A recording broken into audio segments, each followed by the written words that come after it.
Hello friends, और क्या भारत दुनिया को लीड कर सकता है और सालों की मेहनत रंग ला सकती है? क्या भारत विश्व गुरु बन सकता है? तो फ्रेंड्स, वी ऑल नो कि भारत एक साल के लिए G20 यानी वर्ल्ड का सबसे पावरफुल ऑर्गेनाइजेशन 20 देशों का ग्रुप का प्रेसिडेंट बन चुका है और पूरी दुनिया भारत की ओर आशा भरी निगाहों से देख रही है। ये G20 होता क्या है और इसे इस साल के लिए इतना इम्पोर्टेंट क्यों है, ये वीडियो में काफी मजा आने वाला है। तो समझते हैं कि क्या G20 क्या है। तो फ्रेंड, G20 का मतलब होता है ग्रुप ऑफ 20 देश हैं जो दुनिया की 75% इकोनॉमी और 60% पॉपुलेशन को रिप्रेजेंट करता है। और ये 20 देश दुनिया का 75% वर्ल्ड मार्केट ट्रेड रखते हैं और दुनिया का 85% GDP कवर भी यही 20 देश करते हैं। और अभी करंट में G20 में ये देश शामिल है और ये 2022 से लेकर भारत एक साल के लिए G20 का अध्यक्षता निभाएगा। और ये अध्यक्षता किसी के पास परमानेंटली नहीं रहती है, ये हमेशा रोटेट करता रहता है। और G20 की सारी कार्यभार का जिम्मा 3 देश संभालती है, जो है past president Indonesia, current president India और फ्यूचर प्रेसिडेंट जो है होने वाला है ब्राजील। तो चलिए समझते हैं कि आखिर G20 को दुनिया का क्यों जरूरत पड़ी है। G20 से पहले इन देशों का दूसरा ग्रुप हुआ करता था जिसे G7 कहते थे और इसमें ज्यादातर डेवलप्ड देशों का ही नाम जुड़ा हुआ था। दरअसल हुआ ये है कि वेस्टर्न देश ना सिर्फ अपने लिए ही और अपने फायदे के लिए ही लेना चाहते थे, पैसा ही पैसा होगा और ये सिर्फ अपनी इकोनॉमी को बढ़ाना चाहते थे। और लेकिन ये चीज़ दुनिया के एक कोने में होने पर दुनिया के दूसरे कोने में भी इफेक्ट पड़ती है। और इसे समझने के लिए 2008 का फाइनेंशियल क्राइसिस लेते हैं।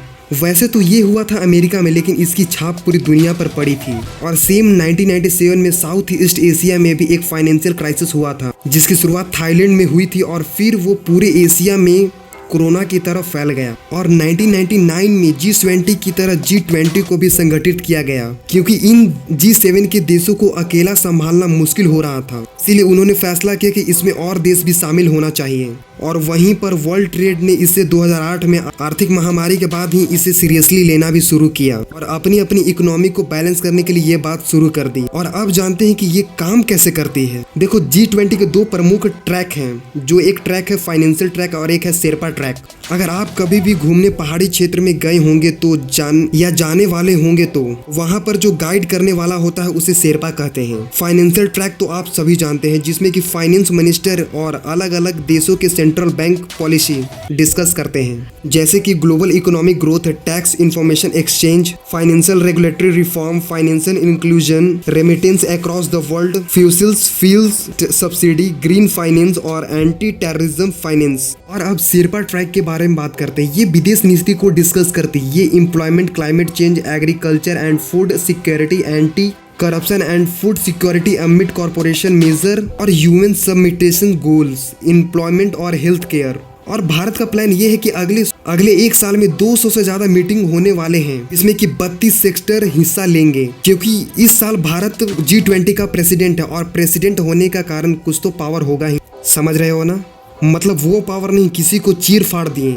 फॉर एग्जाम्पल, भारत उन देशों का आमंत्रित कर सकता है जो G20 के हिस्सा नहीं है, और यही एक मूव से दूसरे देश के साथ एक अच्छा रिश्ते को स्टेबल कर सकते हैं। भारत ने UAE को एज अ गेस्ट आमंत्रित किया है। UAE भारत का एक अच्छा स्ट्रेटेजिक पार्टनरशिप को दर्शाता है और UAE भारत से जुड़े रहने के लिए अपने कंट्री में एक सिटी का नाम हिंद रख दिया गया है। हिंदुस्तान के नाम पर हिंद सिटी रख दिया गया है। और यही नहीं, उसने एक हिंदू मंदिर को भी निर्माण कराया है।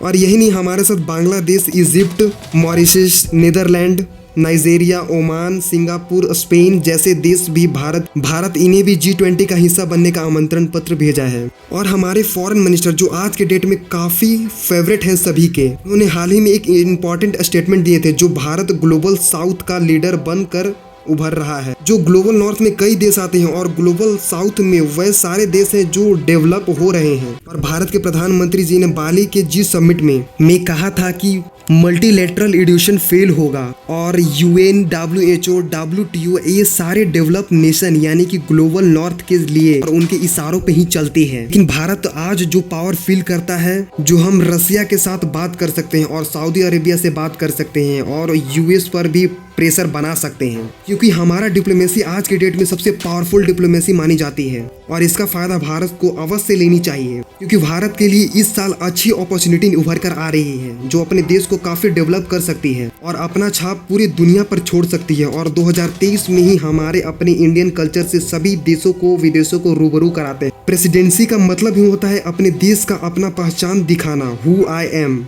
लेकिन अब आपको क्या लगता है कि भारत पीएम मोदी के प्रेसिडेंसी में भारत डेवलप कर सकती है? कमेंट करके हमें जरूर बताएं। Please like and subscribe. Thanks for watching.